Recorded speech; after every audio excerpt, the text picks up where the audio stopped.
ঘণ্টা নহয় 5 মিনিটৰ ভিতৰত ইয়াৰ পৰা ওলা তই 5 মিনিটৰ ভিতৰত মিয়াখেদাৰ অভিযানত নামিছে বীৰ লাচিত খানা বিচ্ছেদ হৈ অহা মানুহসকল তেওঁলোক আহি পেলাই ইয়াত সোমাইছেহি আৰু আমাৰ ওচৰে পাজৰে অসমীয়া ল'ৰাই তেওঁলোকক কুৱেশ্যন কৰাৰ লগে লগে তেওঁলোকে অসমীয়াত শব্দ কথা ক'ব পৰা নাই উল্টাই অসমীয়া ল'ৰাক ধমকি দিছে কলিয়াবৰত অভিযান চলালে লাচিত খানাই সন্দেহজনক লোকে কলিয়াবৰত আশ্ৰয় লোৱাৰ সন্দেহত অভিযান চলাই লাচিত খানাই ওপৰগাঁৱত ই ৰিক্সা চলাই আশ্ৰয় লৈছিল সন্দেহজনক লোকে এই খবৰ পোৱাৰ পাছতে এটা ভাড়াঘৰত অভিযান চলাই বীৰ লাচিত খানাই তাৰ পাছতেই মিয়া মুছলমানক খেদি পঠিয়াই বীৰ লাচিত খানাই কলিয়াবৰৰ কোনো স্থানত সন্দেহজনক লোকক আশ্ৰয় ল'বলৈ নিদিয়ে সংগঠনটোৱে সন্দেহজনক লোকক দেখা পালেই খেদি পঠিয়াব সংগঠনটোৱে ধেমাজিতো চৰকাৰী ভূমি দখল কৰি থকাৰ সন্দেহজনক লোকক উচ্ছেদত দাবী জনাইছে বীৰ লাচিত খানাই তিলাপথাৰৰ গান্ধীনগৰৰ কিছু অংশৰ লগতে জিলাখনৰ কেইবাটাও প্ৰান্ত দখল কৰিছে মিয়া মুছলমানে এইসকল অবৈধ দখলকাৰীক উচ্ছেদত দাবী জনাইছে বীৰ লাচিত খানাই মাননীয় মুখ্যমন্ত্ৰী ডাঙৰীয়া আমি ধন্যবাদ জনাইছোঁ এই পদক্ষেপ লোৱাৰ পৰা আমাৰ অসমৰ বিভিন্ন জেগাত আমাৰ বনাঞ্চলসমূহত যেনেকৈ বিদেশী মানুহে বাংলাদেশী মানুহে আমাৰ মিয়া যিহেতু আমি মিয়া বুলি কওঁ আমি তেখেতলোকে যিটো আমাৰ অবৈধভাৱে বেদখল কৰি আছে এইখিনি আমাৰ বেদখল মুক্ত কৰাত অসম চৰকাৰে যিটো পদক্ষেপ লৈছে এইটো আমি খুব আদৰণি জনাইছোঁ আৰু তেনেস্থলত আমি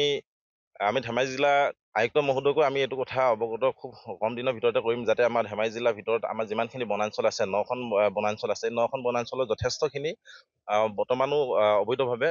বেদখল হৈ আছে আমি এইখিনি অতি শীঘ্ৰে বেদখল মুক্ত কৰিবলৈ আমি দাবী জনাইছোঁ অসম চৰকাৰক আৰু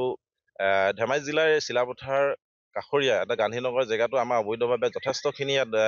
ডাঙৰ বুলি আমি জানিব পাৰিছোঁ যে তেখেতলোকে বৰ্তমানো ইয়াৰ নহয় কিন্তু ইয়াতে তেখেতলোকে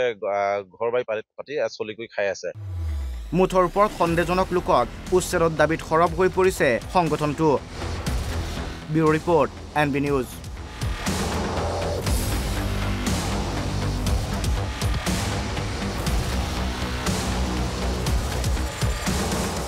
আধা ঘণ্টা নহয় 5 মিনিটৰ ভিতৰত ইয়াৰ পৰা ওলা তই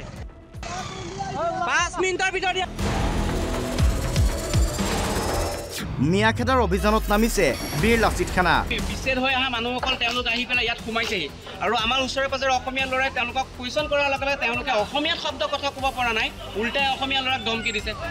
কলিয়াবৰত অভিযান চলালে লাচিত খানাই সন্দেহজনক লোকে কলিয়াবৰত আশ্ৰয় লোৱাৰ সন্দেহত অভিযান চলাই লাচিত খানাই ওপৰগাঁৱত ই ৰিক্সা চলাই আশ্ৰয় লৈছিল সন্দেহজনক লোকে এই খবৰ পোৱাৰ পাছতে এটা ভাড়াঘৰত অভিযান চলাই বীৰ লাচিত খানাই তাৰ পাছতেই মিয়া মুছলমানক খেদি পঠিয়াই বীৰ লাচিত খানাই কলিয়াবৰৰ কোনো স্থানত সন্দেহজনক লোকক আশ্ৰয় ল'বলৈ নিদিয়ে সংগঠনটোৱে